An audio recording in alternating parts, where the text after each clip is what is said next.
The Economy of Machinery and Manufactures by Charles Babbage 1832. Section 2. Chapter 33.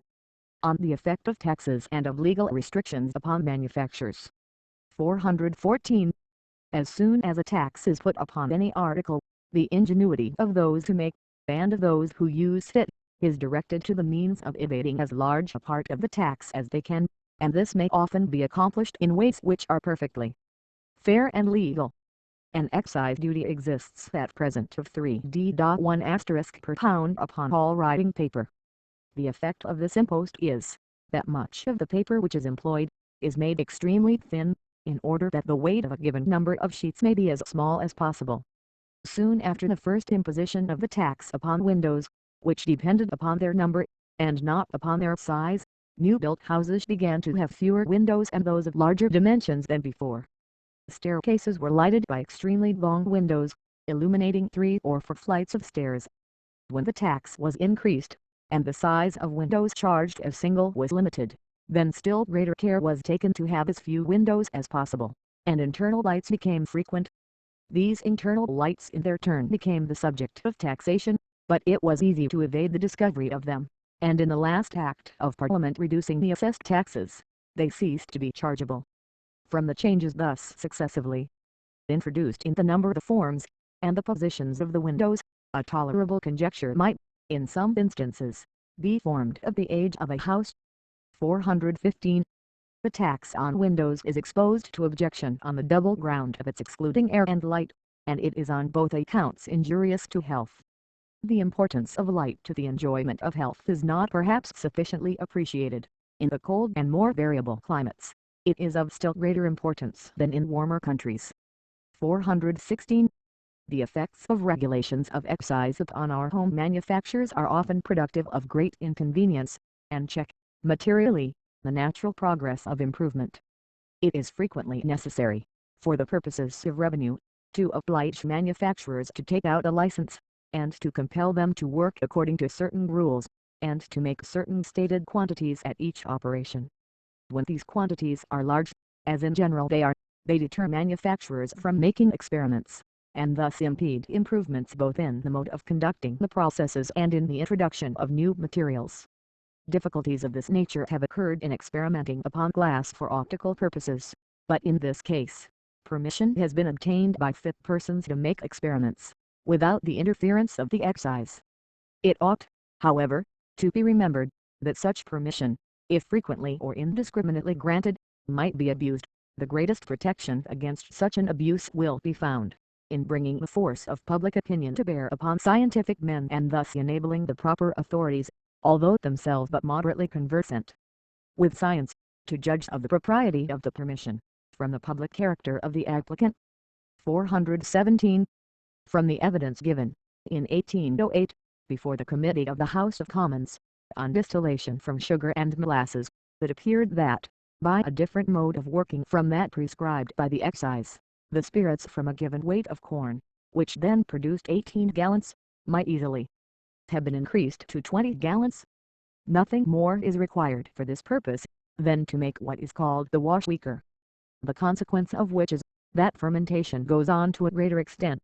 It was stated, however, that such a deviation would render the collection of the duty liable to great difficulties, and that it would not benefit the distiller much, since his price was enhanced to the customer by any increase of expense in the fabrication. Here then is a case in which a quantity, amounting to 1/9 of the total produce, is actually lost to the country. A similar effect arises in the coal trade, from the effect of a duty. For, according to the evidence before the House of Commons, it appears that a considerable quantity of the very best coal is actually wasted. The extent of this waste is very various in different mines, but in some cases it amounts to 1/3. 418.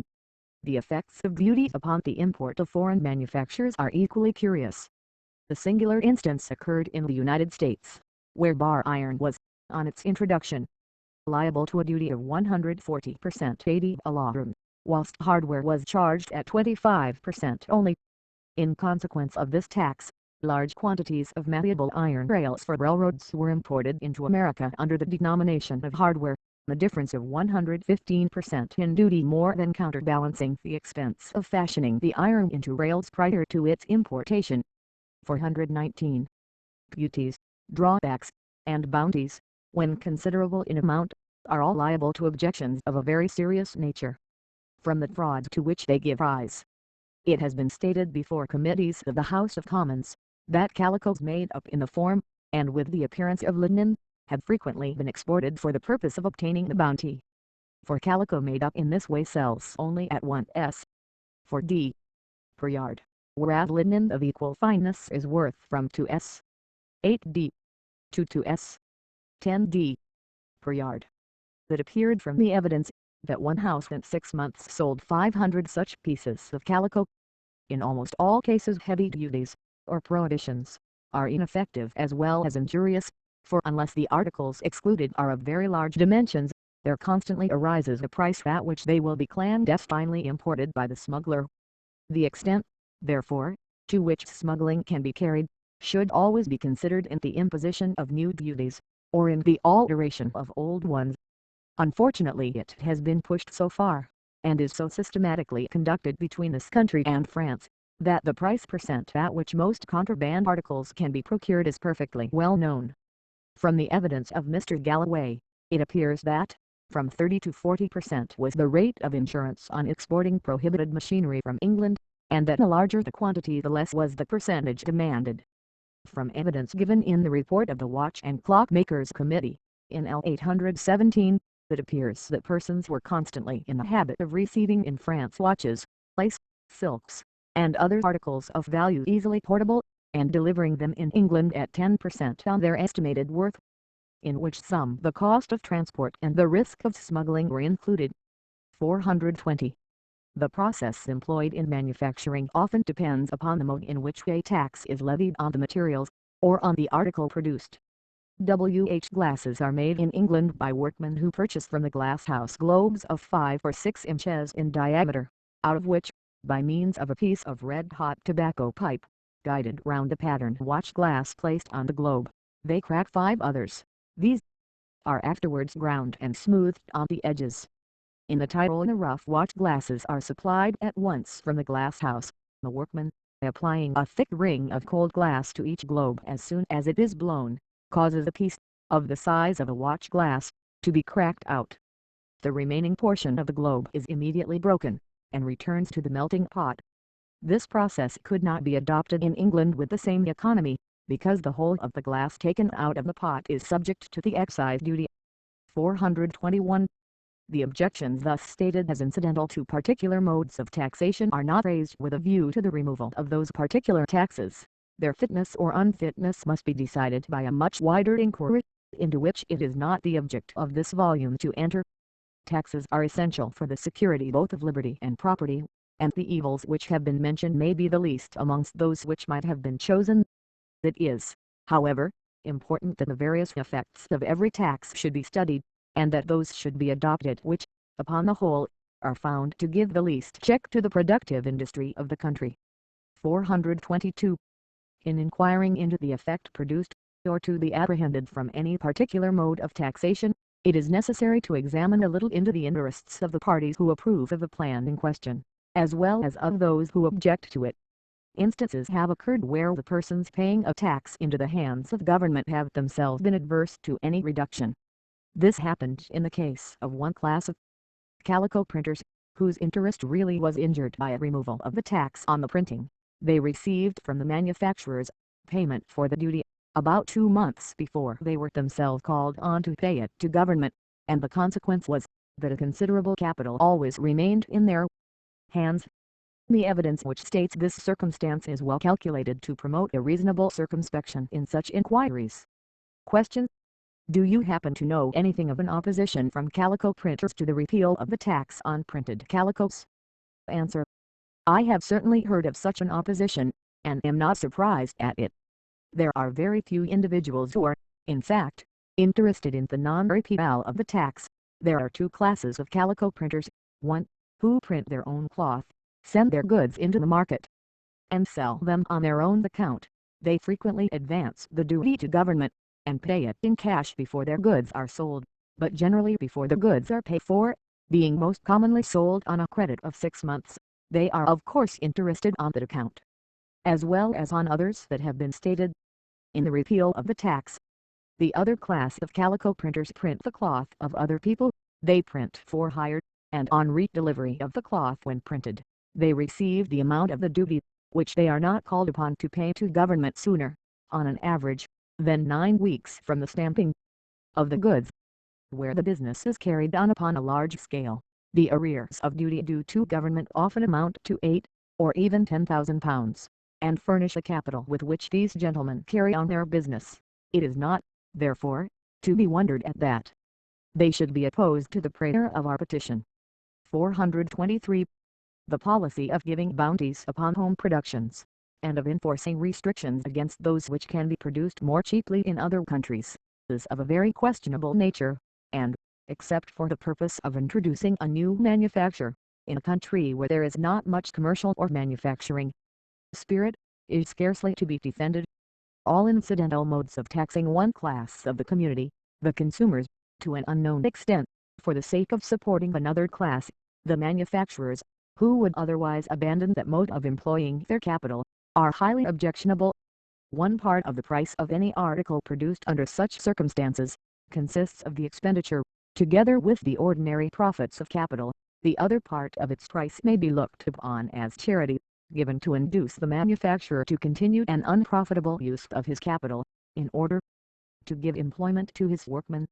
If the sum of what the consumers are thus forced to pay, merely on account of these artificial restrictions, were generally known, its amount would astonish even those who advocate them, and it would be evident to both parties, that the employment of capital in those branches of trade ought to be abandoned. 424. The restriction of articles produced in a manufactory to certain sizes, is attended with some good effect in an economical view, arising chiefly from the smaller number of different tools required in making them, as well as from less frequent change in the adjustment of those tools. A similar source of economy is employed in the Navy, by having ships divided into a certain number of classes, each of which comprises vessels of the same dimensions. The rigging made for one vessel will fit any other of its class, a circumstance which renders the supply of distant stations more easy. 425. The effects of the removal of a monopoly are often very important, and they were perhaps never more remarkable than in the bodinet trade. In the years 1824 and 1825, these effects were, however, considerably enhanced by the general rage for speculation which was so prevalent during that singular period. One of the patents of Mr. Heathcote for a bodinet machine had just then expired, whilst another, for an improvement in a particular part of such machines, called a turn again, had yet a few years to run. Many licenses had been granted to use the former patent, which were charged at the rate of about £5 per annum for each quarter of a yard in width, so that what is termed the 6/4 frame which makes bodinet a yard and half wide pay £30 a year. The second patent was ultimately abandoned in August, 1823, infringements of it having taken place. It was not surprising that, on the removal of the monopoly arising from this patent, a multitude of persons became desirous of embarking in a trade which had hitherto yielded a very large profit. The bodinet machine occupies little space, and is, from that circumstance, well adapted for a domestic manufacture. The machines which already existed, were principally in the hands of the manufacturers, but, a kind of mania for obtaining them seized on persons of all descriptions, who could raise a small capital, and, under its influence, butchers, bakers, small farmers, publicans, gentlemen's servants, and, in some cases, even clergymen, became anxious to possess bodinet machines. Some few machines were rented, but, in most of these cases, the workman purchased the machine he employed, by installments of from £3 to £6 weekly, for a 6/4 machine, and many individuals, unacquainted with the mode of using the machines so purchased, paid others of more experience for instructing them in their use, £50 or £60 being sometimes given for this instruction. The success of the first speculators induced others to follow the example, and the machine makers were almost overwhelmed with orders for lace frames. Such was the desire to procure them, that many persons deposited a large part, or the whole, of the price, in the hands of the frame makers. in order to ensure their having the earliest supply. This, as might naturally be expected, raised the price of wages amongst the workmen employed in machine making, and the effect was felt at a considerable distance from Nottingham, which was the centre of this mania. Smiths not used to flat filing, coming from distant parts, earned from 30s to 42s per week. Finishing smiths, accustomed to the work, gained from £3 to £4 per week. The forging smith, if accustomed to his work, gained from £5 to £6 per week, and some few earned £10 per week. In making what are technically called insides, those who were best paid were generally clock and watchmakers from all the districts round, who received from £3 to £4 per week. The setters up, persons who put the parts of the machine together, charged £20 for their assistance, and a 6-quarter machine could be put together in a fortnight or 3 weeks. 426. Good workmen, being thus induced to desert less profitable branches of their business, in order to supply this extraordinary demand, the masters, in other trades, soon found their men leaving them, without being aware of the immediate reason. Some of the more intelligent, however, ascertained the cause. They went from Birmingham to Nottingham, in order to examine into the circumstances which had seduced almost all the journeymen clockmakers from their own workshops, and it was soon apparent that the men who had been working as clockmakers in Birmingham, at the rate of 25s a week, could earn £2 by working at lace frame making in Nottingham. On examining the nature of this profitable work, the master clockmakers perceived that one part of the bobbin net machines, that which held the bobbins, could easily be made in their own workshops. They therefore contracted with the machine makers, who had already more work ordered than they could execute, to supply the bobbin carriers, at a price which enabled them, on their return home, to give such increased wages as were sufficient to retain their own workmen, as well as yield themselves a good profit. Thus an additional facility was afforded for the construction of these bobbin net machines, and the conclusion was not difficult to be foreseen. The immense supply of bobbin net thus poured into the market, speedily reduced its price. This reduction in price rendered the machines by which the net was made less valuable. Some few of the earliest producers, for a short time, carried on a profitable trade, but multitudes were disappointed, and many ruined. The low price at which the fabric sold, together with its lightness and beauty, combined to extend the sale, and ultimately, new improvements in the machines, rendered the older ones still less valuable. 427. The bobbin net trade is, at present, both extensive and increasing, and, as it may, probably, claim a larger portion of public attention at some future time, it will be interesting to describe briefly its actual state. A lace frame on the most improved principle, at the present day, manufacturing the piece of net 2 yards wide, when worked night and day, will produce 620 racks per week. A rack is 240 holes, and as in the machine to which we refer, 3 racks are equal in length to 1 yard, it will produce 21,493 square yards of bobbin net annually. 3 men keep this machine constantly working, and they were paid by piece work about 25s each per week. In 1830, 2 boys, working only in the daytime, can prepare the bobbins for this machine, and are paid from 2s to 4s per week, according to their skill. 46 square yards of this net weigh 2 pounds 3 ounces, so that each square yard weighs a little more than 3/4 of an ounce. 428. For a condensed and general view of the present state of this trade, we shall avail ourselves of a statement by Mr. William Felkin, of Nottingham, dated September, 1831, and entitled Facts and Calculations Illustrative of the Present State of the Bobbin Net Trade. It appears to have been collected with care, and contains, in a single sheet of paper, a body of facts of the greatest importance. Asterisk 429. The total capital employed in the factories, for preparing the cotton, in those for weaving the bobbin net, and in various processes to which it is subject, is estimated at above £2,000,000, and the number of persons who receive wages, at above 200,000. Comparison of the value of the raw material imported, with the value of the goods manufactured therefrom. Amount of Sea Island cotton annually used £1,600,000, value £120,000. This is manufactured into yarn, weighing 1 million pounds, value £500,000. There is also used 25,000 pounds of raw silk, which costs £30,000, and is doubled into 10,000 pounds thrown, worth £40,000.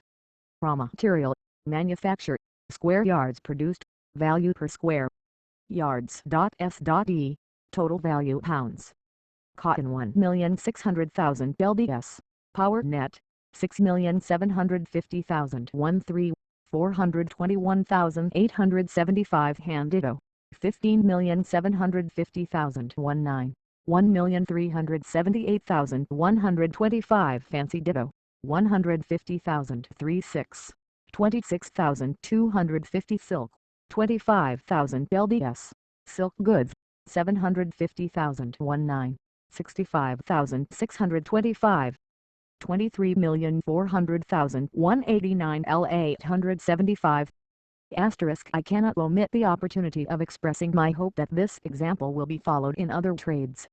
We should thus obtain a body of information equally important to the workman, the capitalist, the philosopher, and the statesman. The brown nets which are sold in the Nottingham market are in part disposed of by the agents of 12 or 15 of the larger makers, i.e. to the amount of about £250,000 a year. The principal part of the remainder, i.e. about £1,050,000 a year, is sold by about 200 agents, who take the goods from one warehouse to another for sale. Of this production, about half is exported in the unembroidered state. The exports of bobbin net are in great part to Hamburg, for sale at home and at Leipzig and Frankfurt fairs. Antwerp, and the rest of Belgium, to France, by contraband, to Italy, and North and South America. Though a very suitable article, yet the quantity sent eastward of the Cape of Good Hope has hitherto been too trifling for notice. 3/8 of the whole production are sold unembroidered at home. The remaining 1/8 is embroidered in this country, and increases the ultimate value as under this. Embroidery increases value ultimate worth pounds on power net 131,840 553,715 on hand net 1,205,862,583.985 on fancy net 78,750 105,000 on silk net 109,375 175,000. Total embroidery, wages and profits 1,525,825 ultimate total value 3,417,700.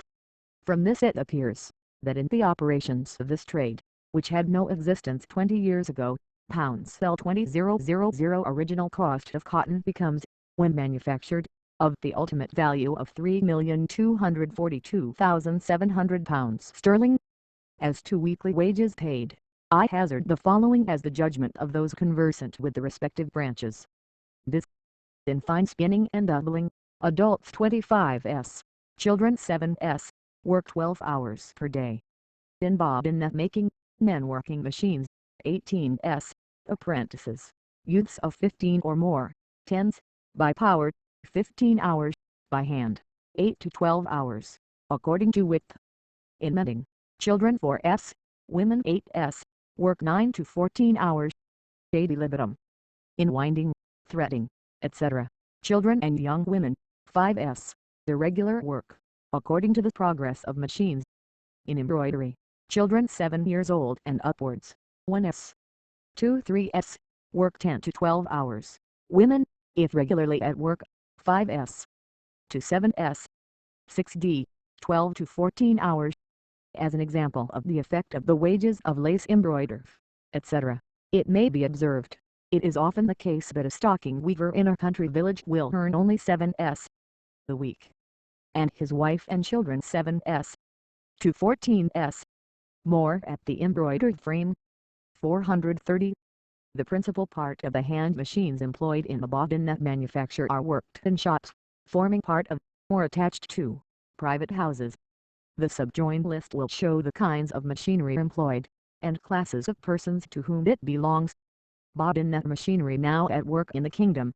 hand levers 6/4 500, hand circulars 6/4 107/4 207/4 308/4 308/4 410/4 309/4 112/4 3010/4 316/4 2012/4 120/4 one hand transverse, pusher, hand rotary 10/4, 50 straight bolt, etc. averaging 5/4 750 12/4 50 20 50 14 51.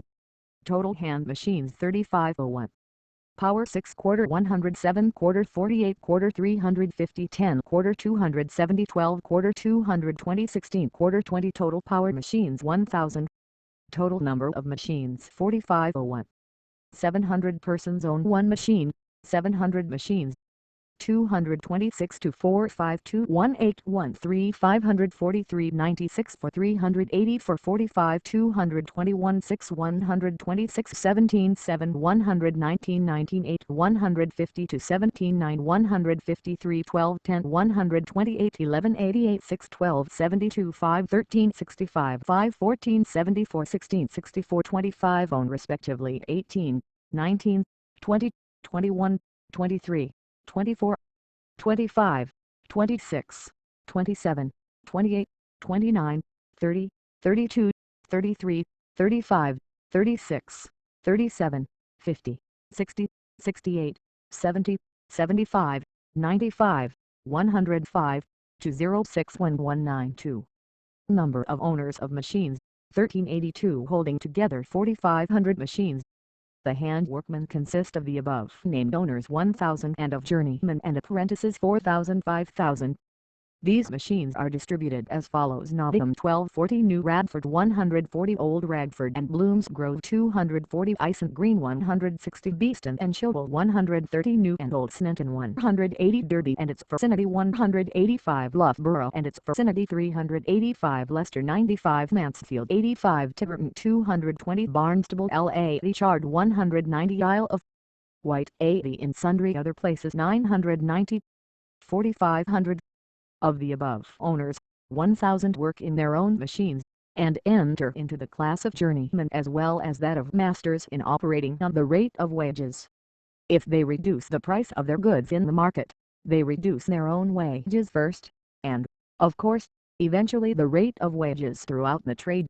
It is a very lamentable fact, that one half, or more, of the 1,100 persons specified in the list as owning 1, 2, and 3 machines, have been compelled to mortgage their machines for more than their worth in the market, and are in many cases totally insolvent.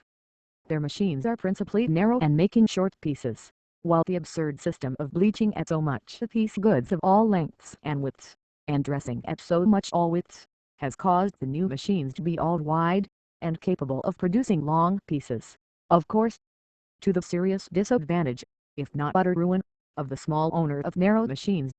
It has been observed above, that wages have been reduced, say 25% in the last 2 years, or from 24s to 18s.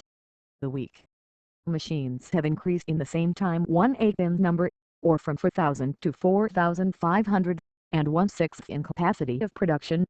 It is deserving the serious notice of all proprietors of existing machines, that machines are now introducing into the trade of such power of production as must still more than ever depreciate in the absence of an immensely increased demand the value of their property. 431. From this abstract, we may form some judgment of the importance of the bobbinet trade.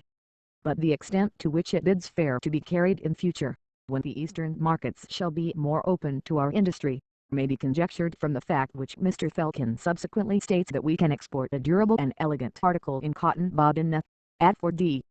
per square yard, proper for certain useful and ornamental purposes, as curtains, etc., and another article used for many purposes in female dress, at 6d. the square yard. 432. Of patents. In order to encourage the invention, the improvement, or the importation of machines, and of discoveries relating to manufactures, it has been the practice in many countries, to grant to the inventors or first introducers, an exclusive privilege for a term of years.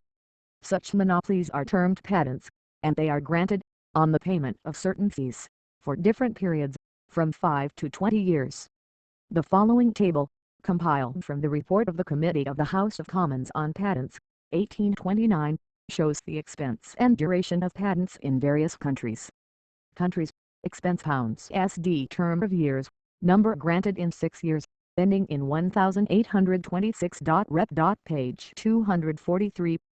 England, 120,000, 14, 914. Ireland, 125,000, 14, Scotland, 100,000, 14, America, 615,000, 14, France, 12,000, 5, 30,000, 10, 60,000, 15, 1091. Netherlands, £6 to £30, 5, 10, 15. Austria, 40 to 10, 15, 1099. Spain, 3 * inventor, 29 4, 15, improver, 1257, 10, importer, 1048, 6, 433.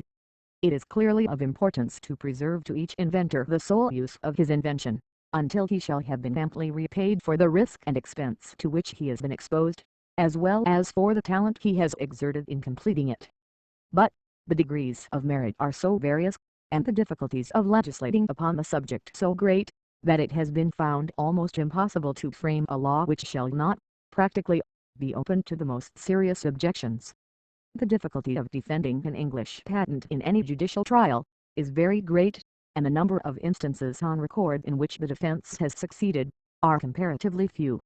This circumstance has induced some manufacturers no longer to regard a patent as a privilege by which a monopoly price may be secured, but they sell the patent article at such a price as will merely produce the ordinary profits of capital, and thus secure to themselves the fabrication of it, because no competitors can derive a profit from invading a patent so exercised.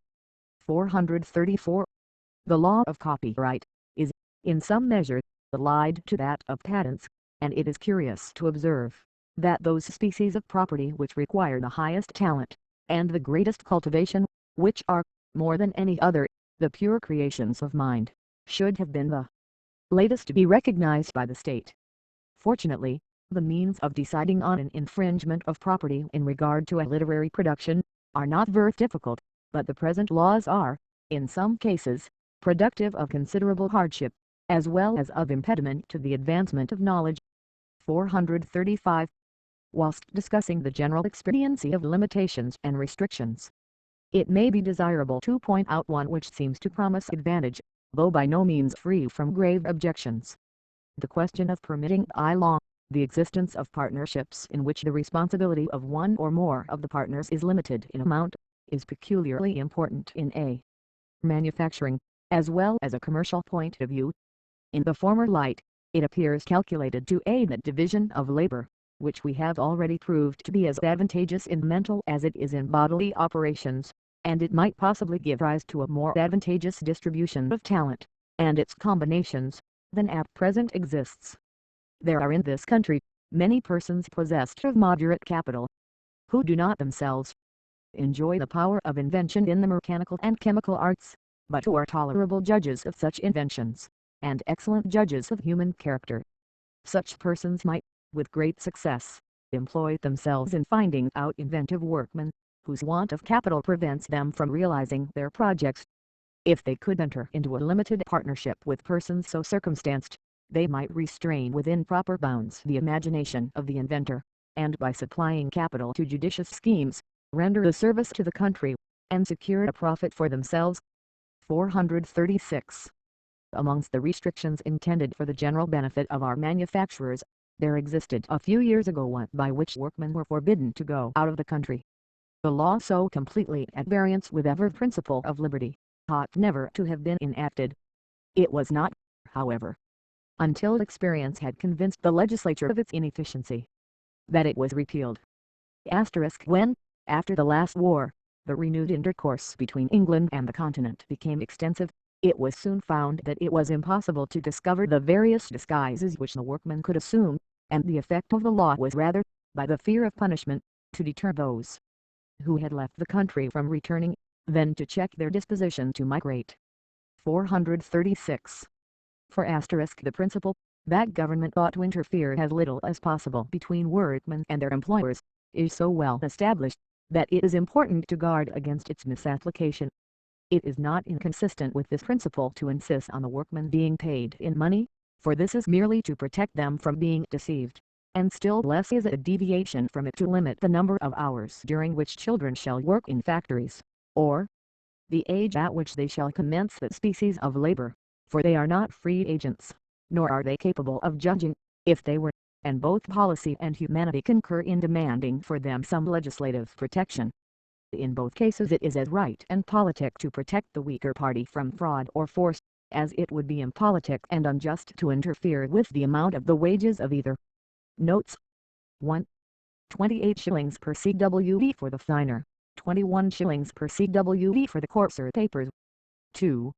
I cannot omit the opportunity of expressing my hope that this example will be followed in other trades.